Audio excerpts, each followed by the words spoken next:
All right, I've got a question for you. How does the Senate work? How does it really work? How do the laws that we live by every single day get passed? We may have all taken civics freshman year of high school, but being honest, that information doesn't always stick around. And although it might not stick too well, the inner workings of Congress are very important to know. In order to make an informed, educated decision during elections, it's best to know what the people we are electing are doing, to know if they are the best fit for that job. Today, I would like to inform you on the committees within the Senate that work together in order to create an efficient, competent Senate for the United States of America. I would like to talk about a bit of background knowledge on the Senate, the different types of committees, and how congressmen are assigned to committees. To get a better understanding of the committees, it's good to have a bit of background knowledge of the Senate itself.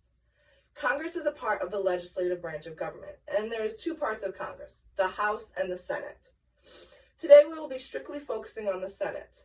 Each state elects 2 senators, no matter the population of the state, which means that there's 100 senators. A senator's term lasts 6 years. The Senate has many different jobs within Congress, such as oversight of the executive branch, revise bills, vote on bills, approve treaties, and even run impeachment trials. With all of these jobs, it would be very difficult for every single senator to be involved in every single action being taken by the Senate and also be informed enough on the topic to make an informed decision. This is why committees are so important.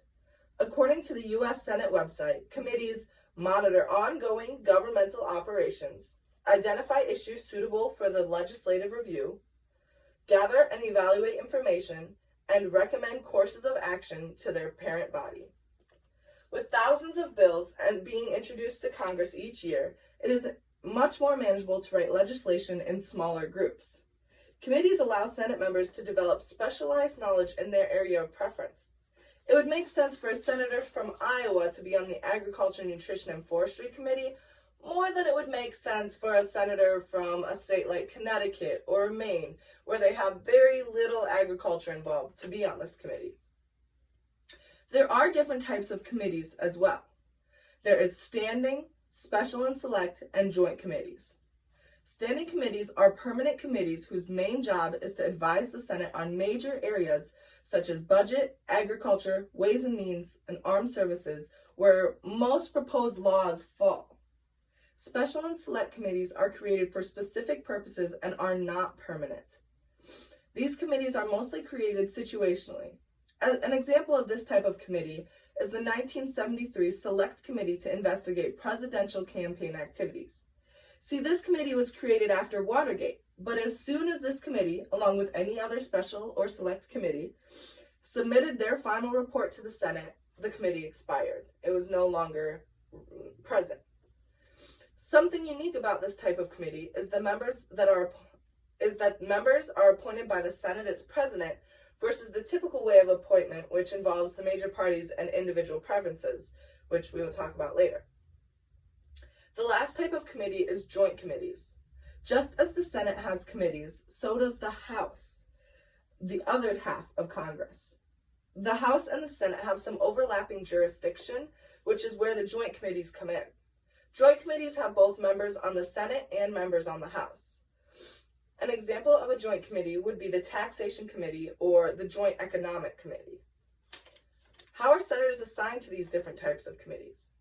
Well, it starts with the major parties.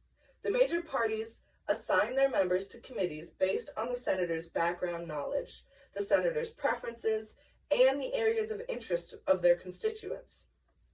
Once each committee is set, the most senior member of the committee from the majority party becomes the chair of that committee.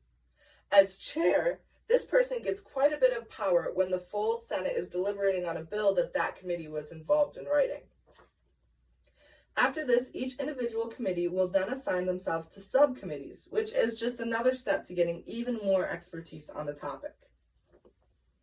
Overall, I hope that I have informed each of you on the importance of committees and given you some background knowledge on committees, the different types of committees, and how senators are appointed.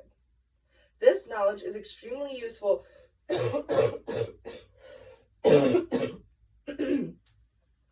This knowledge is extremely useful when contemplating who we would like to vote for to take on the roles discussed today.